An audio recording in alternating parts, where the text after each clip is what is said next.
Other submitted 15 minutes. Okay, thanks. So my name's Sharon Salmons. I've got a firearms licence and I've had it for nearly 9 years.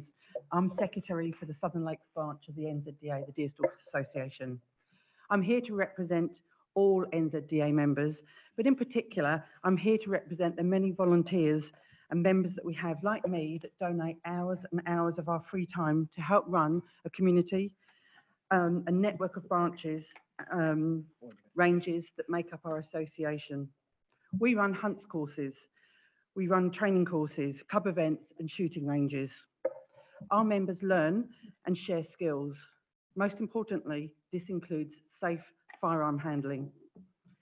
The proposals for this bill as it stands fails to recognise, in fact actually aims to make it more difficult and financially harder to run those training courses, which we run at no cost to the general public, which the benefit is to the general public. We're an organisation, we're responsible, law-abiding people. We're not just hunters, but we're conservationists, world-class Olympic shooting champions, pest controllers, volunteers for DOC, as well as being part of search and rescue efforts, amongst other things. We're everyday people. We have a huge passion for participating in our chosen recreation.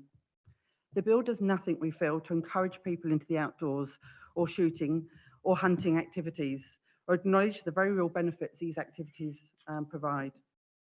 As hunters, we get great satisfaction knowing where the free-range meat on the table for our friends and families comes from. At the same time, we are doing our part for conservation to manage the edible wildlife that we have in this country. To be able to forage in our great outdoors and provide food to your family is a very rewarding process, and it's part of our Kiwi DNA. We feel that this bill fails to recognise or even acknowledge these values, the social, the health, the cultural, the economic and conservation benefits that come from hunting and responsible firearm use. Part 6 of the Act requires all shooting clubs and ranges to be approved by the Commissioner. It imposes heavy and unreasonable costs and controls on clubs. These will be significant limiting factors to the future. The actual result of this law will be that volunteers like myself and club committee members won't take on that risk. Clubs won't be able to afford the proposed measures, and our successful and recognised firearm training will cease, and NZDA certified ranges will just close. People will resort, as it's been pointed out before, to sighting in rifles in ad hoc locations like riverbeds. We won't be able to practice for ethical shot placement. There's also the requirement to have a duty manager on the ranges, which we've talked about. We ask that this requirement is removed and replaced with having an accredited range officer and recognising the already existing range rules now used by organisations like ours. So will Part 6 make New Zealand safer? We say it won't, and our submission recommends that Part 6 be changed. We should actually be encouraging more shooting ranges and facilities for hunters to use under safe and direct supervision, not close them down. And we should be supporting responsible groups like the Deerstalkers and valuable work that we do providing firearm training, not imposing unreasonable burdens on us. There are, however, parts of the Act that we do support. The establishing of the Firearms Advisory Group. We recommend it report to the Minister of Police and includes all organisations, the firearms community and stakeholders. With correct consultation, we can achieve the same thing to make New Zealand safer, but with a sensible and practical solutions. That brings me to the proposal to register and record every firearm in every detachable part. We register vehicles, but does that make the drivers any safer? The same principle applies to firearms. We believe it is far better to concentrate on the user, the licence holder, than inanimate items. A system that registers users in the form of a licence casts a far wider net than just individual firearms. It covers those that use but don't own firearms.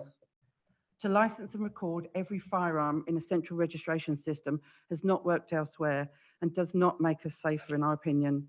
I know from personal experience growing up in London. Therefore, based on the practical aspects, the huge expense and the feasibility of registering every firearm in every part, we oppose this proposal and would like to see that the plans to register all individual firearms is abandoned. We support instead that proper and sufficient funds and resources be dedicated to better enforcement of the existing licensing. We noted on page 50 of the Police 2018 annual report that due to increased demand in other police priority areas, fewer resources have been available for firearms licence activities in the 2017-18 year. So to make New Zealand safer, we believe resources and a police budget should explicitly be dedicated to firearm law enforcement and policing of the Act.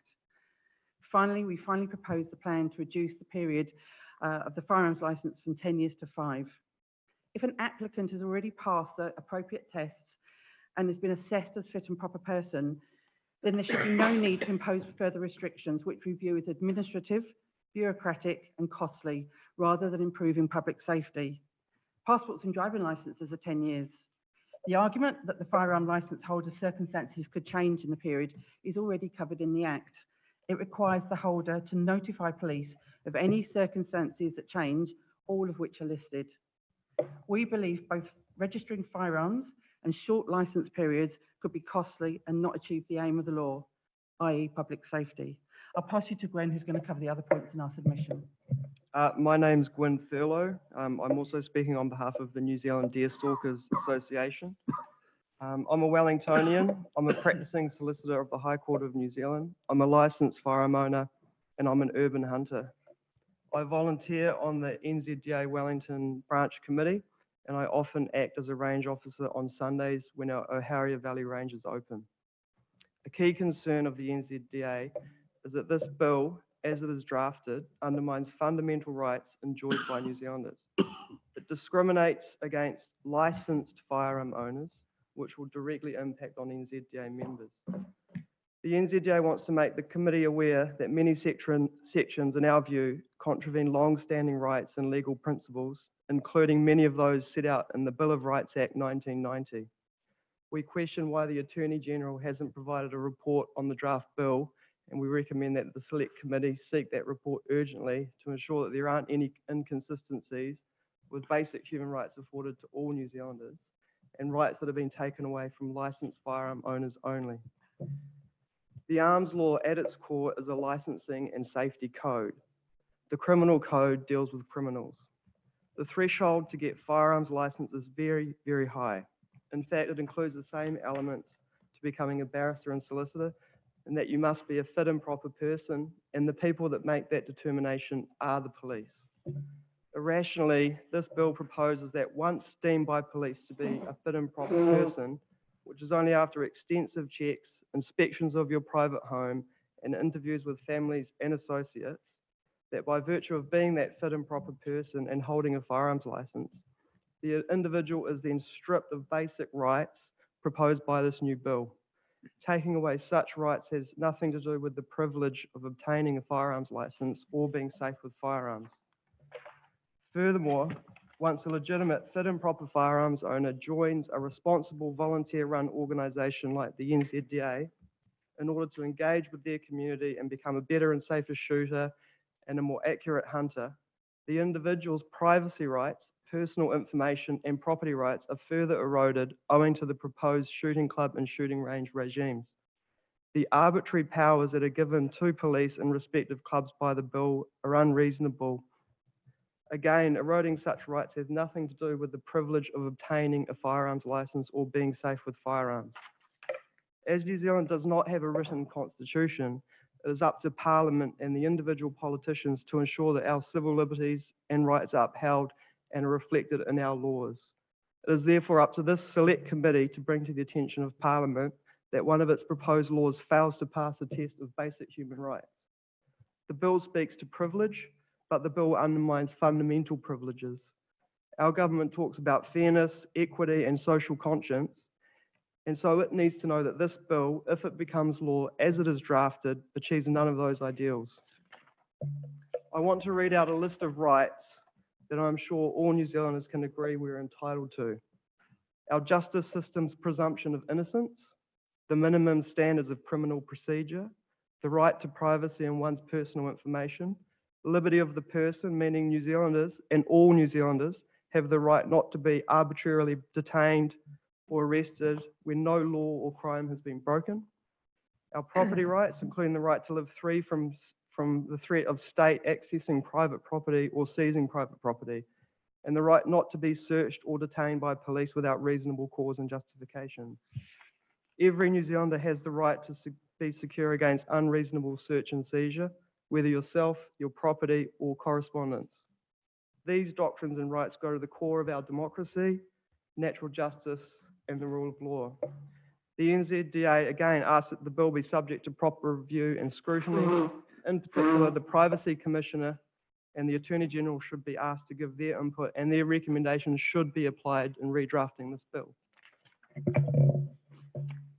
have only 5 minutes left if you want questions. Although our written submission goes into detailed specifics, we want to give a few examples that obviously give police powers which breach existing laws, other laws, and the rights of individuals, and will be only applicable to firearms licences, and then will be further restrictive against people who join the NZDA. In relation to shooting clubs under the proposed Section 38T of Part 6, the police are given powers of inspection at their will without restriction, cause, warrant, or notice to go onto clubs and access shooting ranges. The NZDA uses public facilities, so my branch uses Evans Bay Yacht Club as its club room. Is it right that the police should be able to go to Evans Bay Club Room at any time without notice? We use a rifle range on a long-established family farm in O'Hara Valley. On that farm, it is a working farm. There is a rental property and a family home. Is it right that police should be able to go without notice at any time and search and seize information and items at that property? In relation to breaches of privacy, Section 38W of Part 7 grants DOC, Foreign Affairs and Customs the ability to access personal information. The NZDA doesn't see any reason why its members' information should be shared with other government departments. We feel that it puts personal information at risk and would clearly be a breach of the Privacy Act because the individual is not given consent. At this stage, we have 3 minutes left. We're leaving no time for members' questions. Sure. Okay. We just want the Select Committee to be aware that we believe that this bill doesn't conform to the democratic conventions of New Zealand. We need to make sure that this bill doesn't undermine the unwritten constitution, basic civil rights and civil liberties, the Privacy Act 1993, the Search and Surveillance Act 2012, and specifically Subpart 3, and the New Zealand Bill of Rights Act. Licensed firearm owners have been deemed fit and proper by police, which means they are without doubt and in fact good and honest law-abiding citizens in the first place. This law only applies to those fit and proper people, not criminals. As such, and as holders of police-issued firearms, we should be treated with respect by police and afforded our most basic rights, presumptions, and civil liberties. Thank you. Members, we have time for, I think, one question. So, David, you were top of the list. I'd just like to ask, I was taken by your introduction about everyday people getting out in the outdoors, learning off each other, upskilling, and then the reference to the Bill of Rights and New Zealand's conventions. How would you characterise your members? And is that any different from how they feel they've been characterised by the government and Parliament over the last 6 months? Our members are everyday people. So we've got people that work for Weta Digital, we've got plumbers, we've got people that work at IT companies.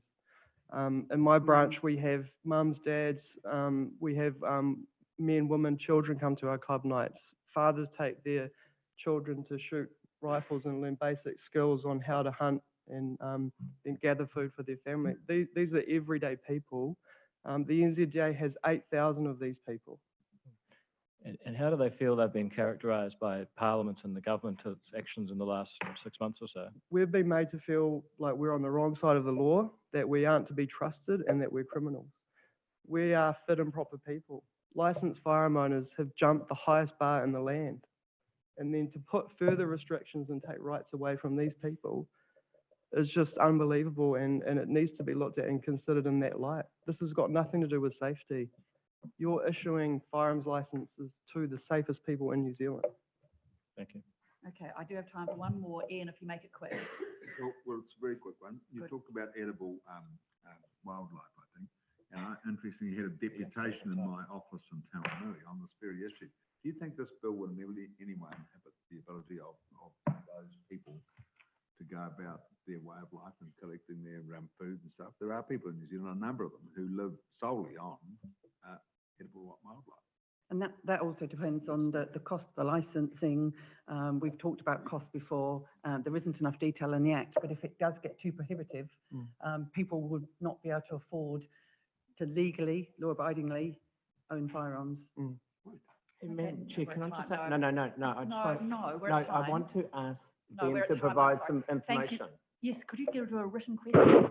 So I'll do that, yes. So thank you for coming in today and thank you for submission.